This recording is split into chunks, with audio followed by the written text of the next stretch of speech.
आज ये इशू इसलिए क्योंकि ये बिहार का रिजल्ट है। वो उन्होंने ऑलरेडी हार मान ली है और उन्हें पता लग गया है कि बिहार में हमारा कुछ होने वाला नहीं है, तो उसकी भूमिका आज से बननी शुरू हो गई। ये तो एक हो गया।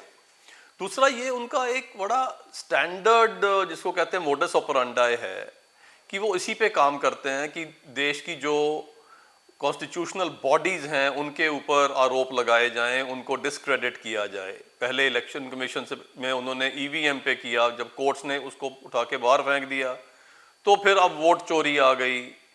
कभी इलेक्शन कमीशन को ही बार बार वो आरोप उन पे लगाते हैं।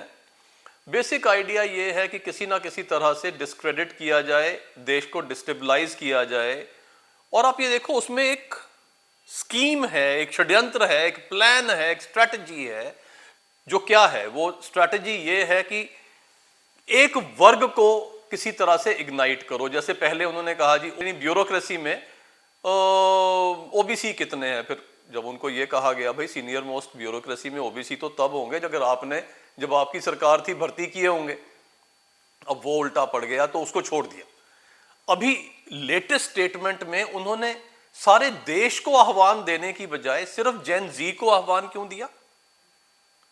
क्योंकि हमारे नेबरहुड में कंट्रीज डिस्टेबलाइज हुई और जेन जी ने की, तो वही एक इच्छा है कि भारत को भी डिस्टेबलाइज किया जाए, जेन जी को किसी तरह से प्रोवोक किया जाए।